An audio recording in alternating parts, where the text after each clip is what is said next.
The lower Snake River dams are headed back to court. At the end of 2023, the federal government entered into a secret backroom deal with 4 different sovereign tribes, plus the states of Washington and Oregon, with a plan to remove all the excuses for breaching the lower Snake River dams. This process was extremely controversial and done almost entirely out of public view. While it didn't mandate the breaching of the dams themselves, it did lay out a pathway to eventually get there. Namely, spending $1 billion replacing 3 gigawatts of power generation and fully funding all the feasibility studies to figure out how to make it all work. This agreement was highly problematic, and it was promptly dismantled when the current administration came into office. But one positive thing that original agreement did was put a stop to all of the pending court cases related to dam operations. Now that the agreement has been rescinded, it's open season for anyone to file a lawsuit. On October 14th, the National Wildlife Federation, in conjunction with the state of Oregon, filed a motion for emergency changes to the operation of the dams. The filing claims that endangered salmon are on the verge of extinction, and unless we act right this second, they're going to be gone forever. And so what is this emergency plan to save endangered salmon? Basically, it's to shut down the power plants and flush all the water downstream. You think I'm kidding, but that's what this actually says. The filing calls for 24-hour spill operations, not just during spring runoff, but also through the fall and winter. You know, the time of year when there's virtually no juvenile fish in the river. If implemented, this decision alone would cripple the power generating capacity of the dams for the foreseeable future. It would essentially make it illegal to generate power during the low flows of the late summer and fall. But the second demand is even more crazy. Operate the reservoirs at the minimum operating pool. And not just the Snake River, but all 8 dams on the Columbia Snake system. What they're basically demanding is that all 8 reservoirs be lowered to the point where they can just barely be functional. Which on Bonneville Dam is 71.5 feet above sea level. Now this detail is very important because we actually have records of exactly how high that lake has been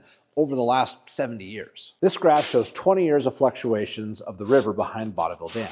On average, there's about 5 feet of difference from high point to low point. A mandate of 71.5 would fix the reservoir right there. An expanded spill requirement would decimate the power production, and a minimum operating pool requirement would wreak havoc on transportation, eroding the 2 most important functions that the dams provide.